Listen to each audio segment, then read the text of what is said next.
How many know that you discover a lot about yourself when you're living with somebody else or doing something with somebody else? You discover things about yourself. Of course, you blame the other person, but you're really making a discovery about yourself. And it's really interesting that if we get a chance to live without that person, we'd take it. You know, when I'm speaking of roommates and things like that. If you had enough money and you didn't need to live with them, you wouldn't. Why? Because it's hard for two people to get along. But God, it's hard for us to get along even as human beings. But God, who is perfect, chooses to live among His people. And throughout history, God demonstrates His presence among His people. So God starts, His presence is in the Garden of Eden.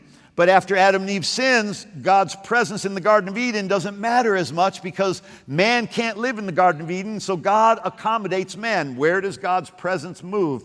From the garden in the cool of the day to the burning bush. In Exodus chapter 3, verse 2, it says, "And the angel of the Lord appeared to Moses in a flame of fire from the midst of a bush. So he looked, and behold, the bush was burning with fire, but the bush was not consumed."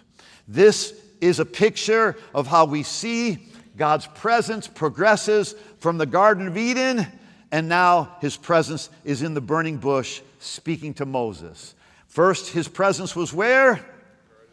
In the Garden of Eden. And now where is it? In the burning bush.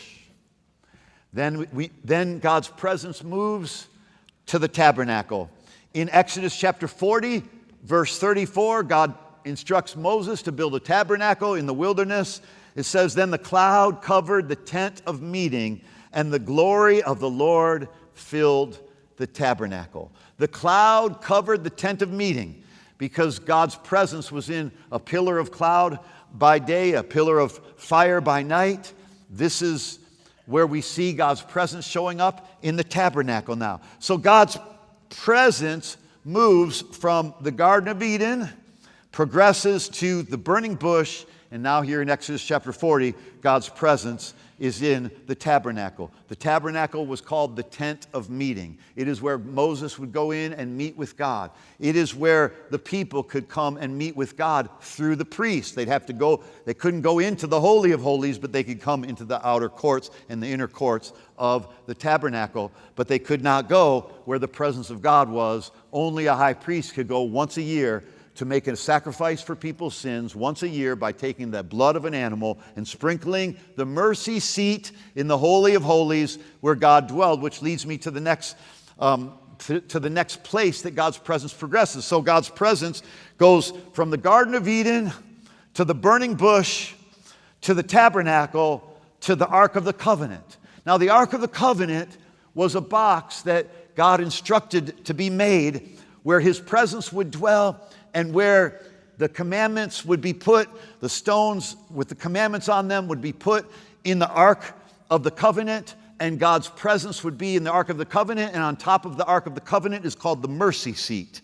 And the mercy seat is where they would sprinkle blood on the mercy seat for their sins to be forgiven, or in this case, under the old covenant, their sins would be covered for 1 year, and then the priest would have to come year by year and make a sacrifice for the people's sins every year because of man's sin. So God's presence starts in the Garden of Eden. Now He moves to the burning bush. Then He moves to the tabernacle, the tent of meeting. Then He moves to the Ark of the Covenant in the tent of meeting or in the tabernacle.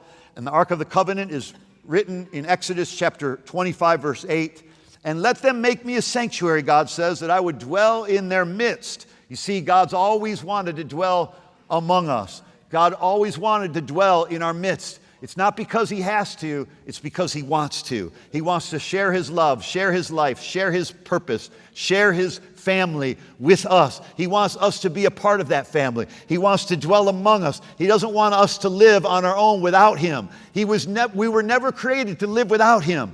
That's why so many people are in misery. So many people, it doesn't matter if they have money, they might have fame, but without God, they have nothing. Without God, they're empty. Without God, they're lonely. Without God, there's no peace. Without God, there is no confidence, real confidence in life. Listen, man cannot live apart from God forever. There will never be a time where we can live, where we're created. There's never a time where we could live and succeed without Him. Only with Him. Apart from me, Jesus said, you can do nothing. Apart from me, you can do nothing. He even said, apart from me, you are nothing. Thank God that He comes to make us something. He takes a bunch of nothings and makes us somethings. He doesn't make us somethings to this world. He makes us somethings to Himself. Hey, thanks for joining me today. I want you to know how grateful I am. And if you want more content like this, be sure to hit that subscribe button so that we can stay connected. I also want to invite you to join me live every Sunday right here on the Gregory Dickow YouTube channel for our Sunday morning worship experience featuring music and worship from Life Changers Worship and a powerful word from the Lord Jesus Christ to you. We go live every Sunday at 9 a.m. Central Time. Make sure you're subscribed to the channel. Hit the notifications bell so you don't miss it. I can't wait to see you next time. God bless.